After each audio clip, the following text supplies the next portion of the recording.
इस वीडियो को लाइक कीजिए, अपने दोस्तों के साथ शेयर कीजिए और अगर अभी तक आपने हमारे चैनल को सब्सक्राइब नहीं किया तो इसे सब्सक्राइब कर लीजिए और साथ ही मौजूद बेल आइकन को दबा लीजिए ताकि आपको तमाम नई स्टोरीज मिलती रहे।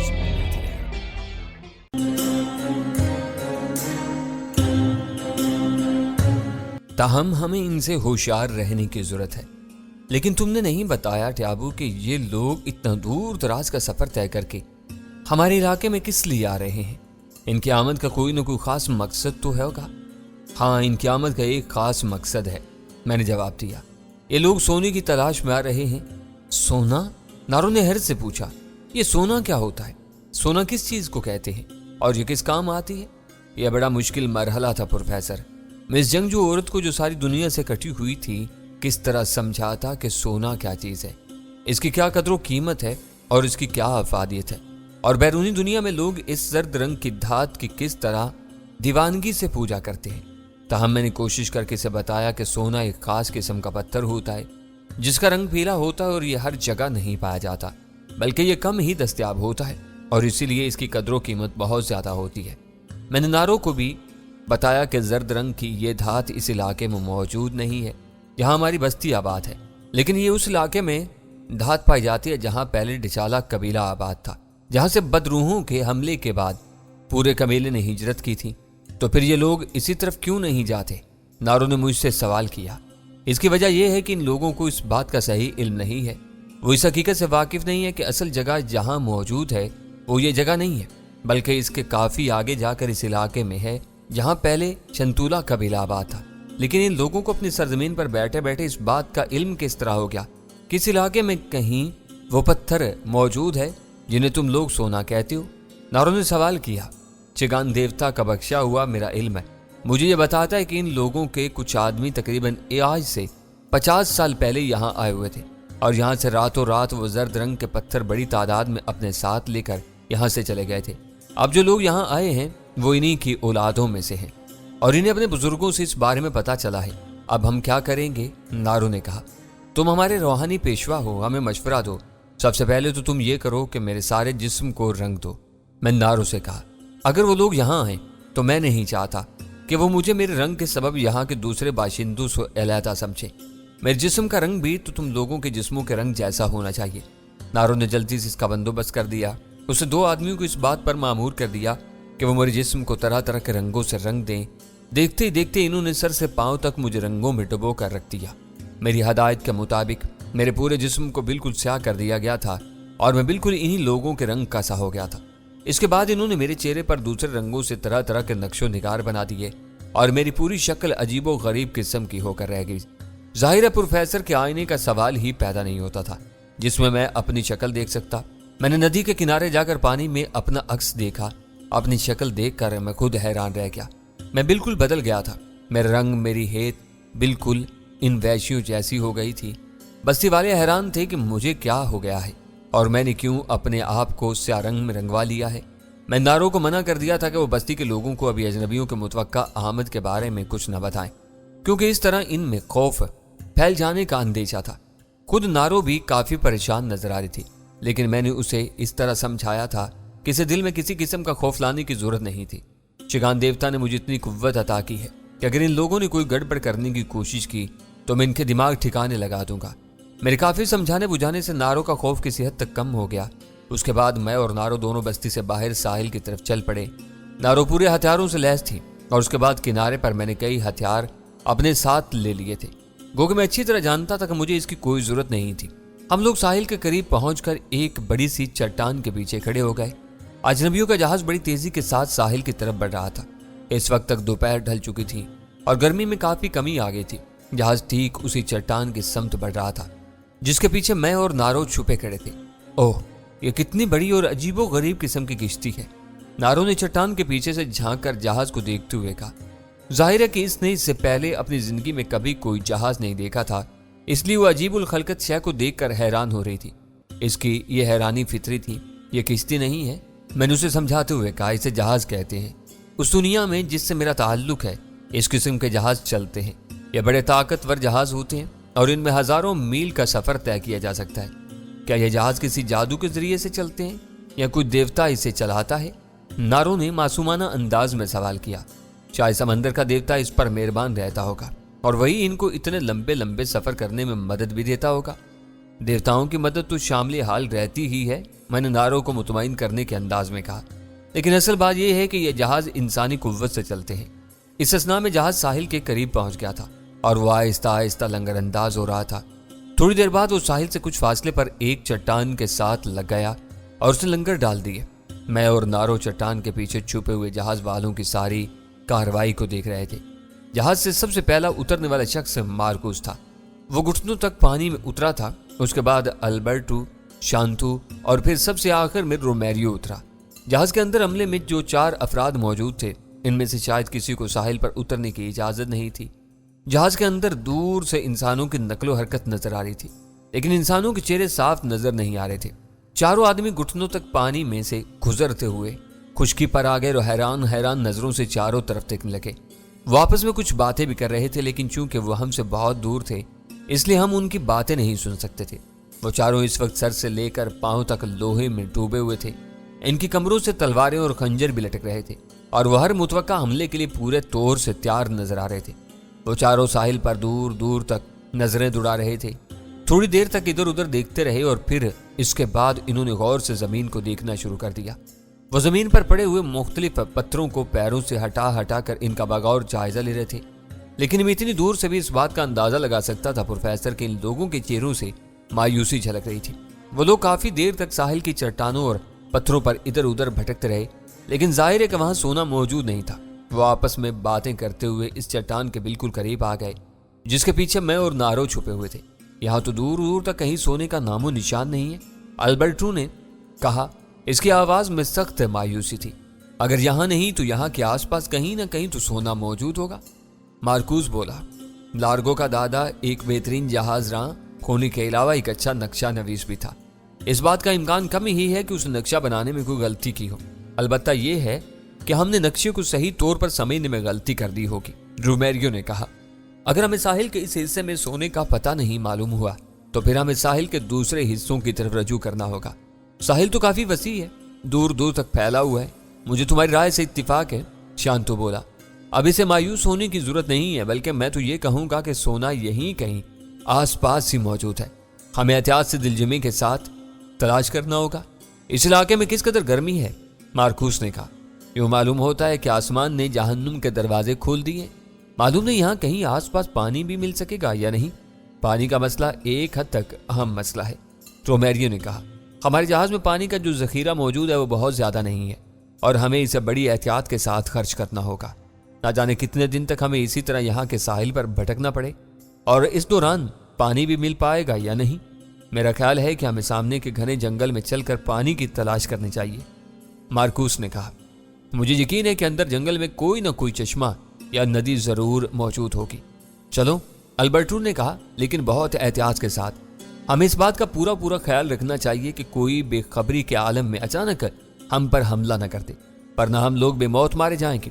وہ چاروں ہوشیاری کے ساتھ ادھر ادھر دیکھتے ہوئے اور جانوروں کے سے انداز میں چوکنا ہو کر ساحل سے اتر کر اندر جنگل میں داخل ہو گئے۔ میری طرح نائرو بھی ان کی ساری باتیں سن رہی تھی، لیکن ظاہر ہے کہ وہ ایک لفظ بھی نہیں سمجھ رہی تھی، کیونکہ وہ ان لوگوں کی زبان سے نہ واقف تھی۔ ان لوگوں کو جنگل کے اندر داخل ہوتے دیکھ کر اس نے سوالیہ نظروں سے میری جانب دیکھا۔ یہ لوگ پانی کی تلاش میں جنگل کے اندر جا رہے ہیں، میں نے آہستہ سے نارو سے کہا۔ انہیں اس بات کا کوئی علم نہیں ہے کہ اس جنگل کے اندر کوئی آبادی موجود ہے یا نہیں۔ یہ ہمارے لوگوں کو کوئی نقصان نہیں پہنچائیں گے، نارو نے سوال کیا۔ فی الحال تو اس کا سوال ہی پیدا نہیں ہوتا، میں نے جواب دیا، کیونکہ اس وقت یہ صرف 4 ہیں اور مجھے یقین ہے کہ یہ کوئی ایسی ویسی حرکت کرنے کی کوشش نہیں کریں گے۔ ویسے بھی ان لوگوں کا ارادہ فی الحال کوئی چھیڑ چھاڑ کرنے کا نہیں ہے۔ نارو یہ باتیں سن کر مطمئن ہو گئی۔ جہاز سے آنے والے لوگ جنگل میں آگے بڑھ گئے تھے پروفیسر۔ اتفاق سے ان کا رخ ندی کی طرف ہی تھا۔ میں اور نارو ایک خاص فاصلے سے اس طرح ان کا پیچھا کر رہے تھے کہ انہیں اس بات کا علم نہ ہو سکے۔ اس وقت مجھے اندازہ ہوا کہ نارو اپنی غیر معمولی بھاری بھرکم جسم کے باوجود کس قدر سبک رفتاری سے کام لے سکتی ہے۔ وہ بالکل کسی چیتے کی طرح اس طرح دبے پاؤں چل رہی تھی کہ ذرا سی بھی آہٹ پیدا نہیں ہو رہی تھی۔ میرے قدموں کے نیچے تو کئی بار سوکھے ہوئے پتے آ کر چچڑائے، لیکن کیا مجال کہ نارو کے پیر کے نیچے کوئی ایک پتا بھی چڑمڑایا ہو۔ میرے پیروں کے نیچے چڑمڑانے والے پتوں کی آوازیں ان لوگوں تک بمشکل ہی پہنچ سکی ہوں گی، کیونکہ ہمارے درمیان اچھا خاصا فاصلہ تھا۔ اور پھر دوسری اہم بات یہ تھی کہ یہ لوگ جنگل کے باشندے نہیں تھے، بلکہ مہذب دنیا سے آئے ہوئے لوگ تھے، جہاں کے انسان کی آواز اور خاص طور سے سونگنے اور سننے کی قوتیں اتنی تیز نہیں تھیں جتنی کہ جنگل میں رہنے والے ان وحشی لوگوں کی۔ میں اور نارو ان چاروں کو نظر میں رکھے ہوئے آہستہ آہستہ آگے بڑھ رہے تھے، یہاں تک کہ دور سے پانی کے بہنے کی ہلکی ہلکی اور مترنم آواز سنائی دینے لگی۔ جنگل میں ان جنگلیوں کے ساتھ رہتے ہوئے میری بھی سننے اور سونگنے کی قوتوں میں کافی اضافہ ہو گیا تھا پروفیسر۔ میں پانی کے بہنے کی آواز کو صاف طور پر سن رہا تھا، لیکن مجھے حیرت تھی کہ ان چاروں میں سے کسی نے بھی ابھی تک یہ آواز نہیں سنی تھی۔ جب وہ پانی کے بالکل قریب پہنچ گئے تو سب سے پہلے شانتو نے پانی کے بہنے کی آواز سنی۔ ابھی ان لوگوں اور پانی کے درمیان گھنے درختوں کی ایک سبز دیوار حائل تھی۔ میں پانی بہنے کی آواز سن رہا ہوں، شانتو نے کہا۔ میرا خیال ہے کہ تم لوگ ٹھیک کہہ رہے ہو، رومیریو نے جواب دیا۔ مجھے بھی پانی کے بہنے کی آوازیں سنائی دے رہی ہیں۔ وہ لوگ پانی کی طرف بڑھنے لگے۔ میں اور نارو سائے کی طرح ان کے پیچھے لگے ہوئے تھے، لیکن جب وہ لوگ ندی کے قریب پہنچے تو ایک حیرت ناک منظر ان کی آنکھوں کا منتظر تھا۔ درختوں کی اوٹ سے میں اور نارو بھی یہ منظر دیکھ رہے تھے۔ اس وقت ندی میں 3 عورتیں غسل کر رہی تھیں۔ ان عورتوں نے شاید اجنبیوں کے آنے یا ان کے بولنے کی آہٹ پالی تھی، کیونکہ وہ فوراً یہ ہرنیوں کی طرح چوکنی ہو گئی اور انہوں نے اس سمت میں اپنی نظریں کاٹ دیں کہ جدھر سے یہ اجنبی آ رہے تھے۔ اجنبیوں کو دیکھ کر عورتیں جیسے چند لمحے کے لیے بالکل سکتے میں آ گئیں، اور اسی طرح یہ لوگ بھی انہیں دیکھ کر سکتے میں رہ گئے۔ اجنبیوں کے سامنے سیاہ پتھر سے تراشا ہوا حسن تھا، جس کی چمک دمک ان کی آنکھوں کو خیرہ کیے دے رہی تھی۔ عورتوں کے سامنے 4 عجیب الخلقت اشیاء موجود تھی، جن کے جسم کے بیشتر حصے ڈھکے ہوئے تھے، حتیٰ کہ ان کے سر بھی ڈھکے ہوئے تھے۔ ظاہر ہے کہ ان عورتوں نے اپنی ساری زندگی میں اس قسم کے انسان نہیں دیکھے تھے، لہذا وہ منہ سے کوئی آواز نکالے بغیر انہیں تکے جا رہی تھیں۔ کچھ لمحے گو کی کیفیت میں گزرے اور اس کے بعد اچانک عورتیں جیسے اپنے خواب سے چونک پڑی۔ انہوں نے منہ سے عجیب و غریب آوازیں نکالی اور ایک طرف کو بھاگنے کی کوشش کرنے لگی۔ ان کا رخ بستی کی طرف تھا، لیکن البرٹو نے آگے بڑھ کر ان کا راستہ روک لیا۔ کدھر جا رہی ہو سیاہ فام حسینہ ہو؟ اس نے اپنی زبان میں ان سب سے مخاطب ہو کر کہا۔ خبردار ہے، مارکوس نے البرٹو کو سرزنش کرتے ہوئے کہا۔ خدا واسطے کوئی ایسی حرکت نہ کر بیٹھنا، اس وقت ہم صرف 4 ہیں اور معلوم نہیں یہاں ان کی بستی میں کتنے لوگ موجود ہوں گے، اور ان کی بستی بھی یہیں کہیں قریب ہوگی۔ رومیریو نے کہا۔ ان عورتوں کی یہاں موجودگی اس بات کی دلیل ہے کہ آس پاس ان کی آبادی موجود ہوگی۔ قسم ہے اپنے پیدا کرنے والے کی، البرٹو نے چیختے ہوئے لہجے میں کہا۔ میں نے حسن کو اس سے زیادہ سرکش اور بے باک حالت میں اس سے پہلے کبھی نہیں دیکھا۔ مت کرو یہ سب کچھ، مارکوس نے اسے ڈانٹتے ہوئے کہا۔ ان کا راستہ چھوڑ دو، ہم یہاں حسن اور جوانی کا کھیل کھیلنے نہیں آئے، ہم ایک لمحے کے لیے بھی اپنے مقصد سے غافل نہیں ہونا چاہیے۔ مارکوس کی تنبیہ نے جیسے البرٹو کو اچانک کچھ یاد دلا دیا۔ اس نے عورتوں کا راستہ چھوڑ دیا اور تینوں عورتیں ہرنی کی طرح اچھلتی ہوئی بستی کی جانب بھاگ گئی تھیں۔ اب یہاں کے لوگوں سے ہماری مٹ بھیڑ ہونی باقی ہے، مارکوس نے کہا۔ تم سب لوگ میری بات کو غور سے سنو، اور اس نے اپنے تینوں ساتھیوں سے مخاطب ہوتے ہوئے کہا۔ ہمیں زندہ رہنا ہے اور کامیابی کے ساتھ اپنے مقصد کو پورا کرنا ہے، اور اگر صحیح سلامت واپس گھر لوٹنا ہے تو ہمیں اس آبادی کے لوگوں سے دوستی کا رویہ اختیار کرنا ہوگا۔ یہ افریقہ کی قبائلی آبادی ہے اور یقیناً کوئی نہ کوئی سردار بھی ہوگا۔ ہم اشاروں کی زبان میں انہیں سمجھائیں گے کہ ہم ان کے دوست ہیں۔ اس کے بعد ہم ان لوگوں کو جہاز تک آنے کی دعوت دیں گے اور سردار کو جہاز کے اندر لے جائیں گے۔ پھر ہم سردار کو چھوٹے موٹے تحفے دیں گے جو ہم بڑی تعداد میں اپنے ساتھ لے کر آئے ہیں، اور اس طرح اس کو اور اس کے قبیلے کو خوش کرنے کی کوشش کریں گے۔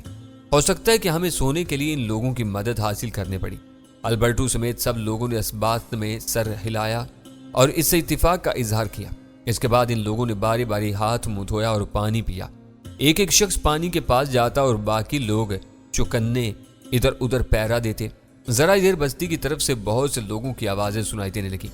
بستی کی طرف سے مردوں اور عورتوں کا ایک جھنڈ ندی کی جانب دوڑتا چلا رہا تھا۔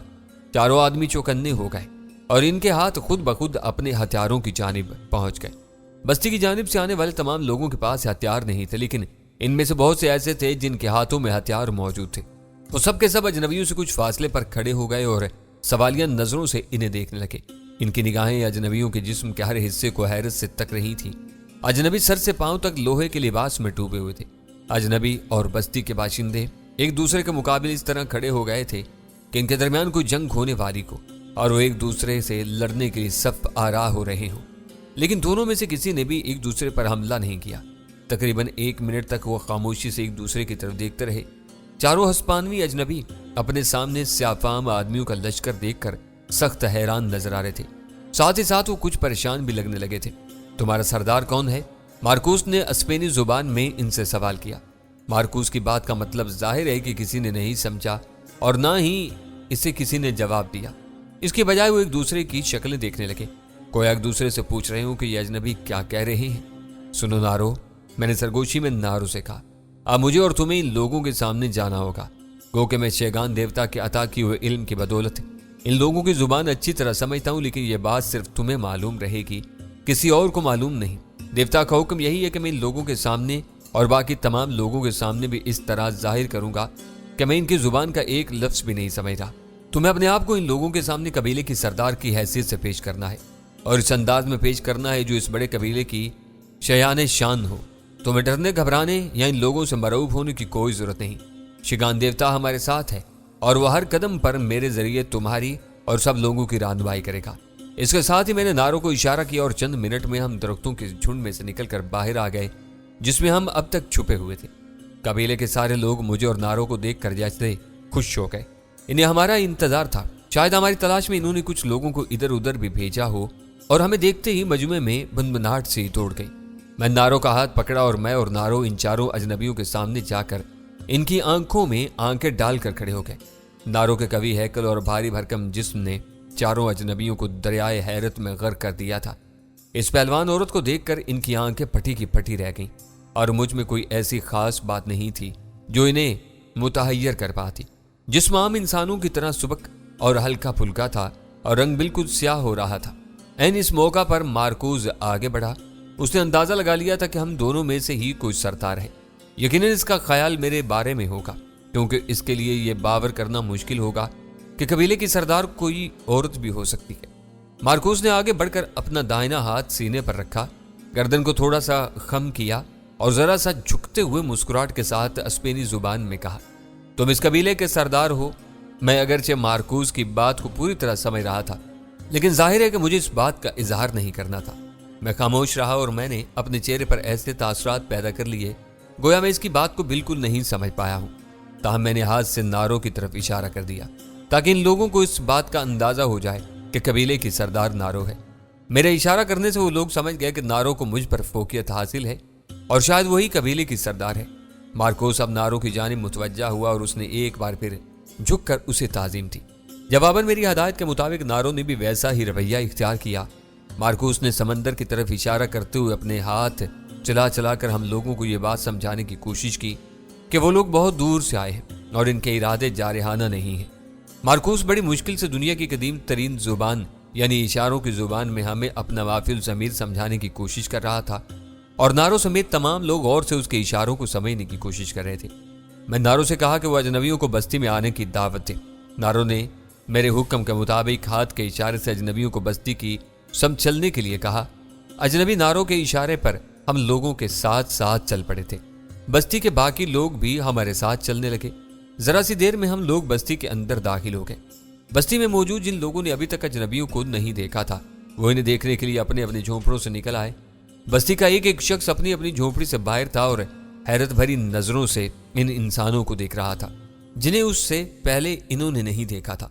नारों ने मेरी हदायत पर अजनबियों को सारी बस्ती दिखाई।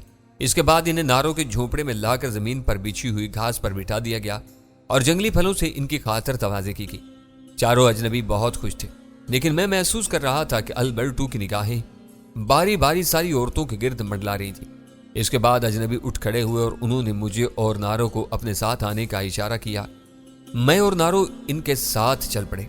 वो हमें लिए हुए साहिल की तरफ रवाना हो गए। अब हम इन्हें अपने जहाज पर ले जाएंगे, मार्कोस ने अपने साथियों से मुखातिब होकर कहा, और उन्हें वो छोटे मोटे तोहफे देंगे जो हम अपने साथ लेकर आए हैं, और इस तरह हम इन लोगों को जल्द ही अपना दोस्त बना लेंगे। लेकिन असल दिक्कत जुबान की है, अल्बर्टो ने कहा। मुसीबत यह है कि हम में से कोई भी इनकी जुबान नहीं समझता। जहाज पर हमारे साथियों में फ्रांसिस है, मार्कोस ने कहा। वो इससे पहले भी अफ्रीका आ चुका है और यहाँ के किसी कबीले के साथ कुछ दिन गुजार चुका है। मुमकिन है कोई लोगों की जुबान थोड़ी बहुत समझ सके और इन्हें अपना माफिल ज़मीर समझाने में कामयाब हो जाए। अब वो चारों अजनबी मुझे और नारो को दिगे हुए अपने जहाज के करीब जा पहुंचे और फिर घुटनों घुटनों पानी से गुजरते हुए हम सब लोग जहाज में दाखिल हो गए। जहाज में दाखिल होने के बाद हमने देखा कि वहां और भी लोग मौजूद थे और वो भी सब के सब इन लोगों की तरह सर से पांव तक लोहे में डूबे हुए थे। वो मुझे और नारो को हैरत भरी नजरों से देख रहे थे। खास तौर से नारो का डेल डोल इनके लिए जबरदस्त दिलचस्पी का बायस बना हुआ था। नारो जहाज की एक एक चीज को हैरत और ताज्जुब के साथ देख रही थी।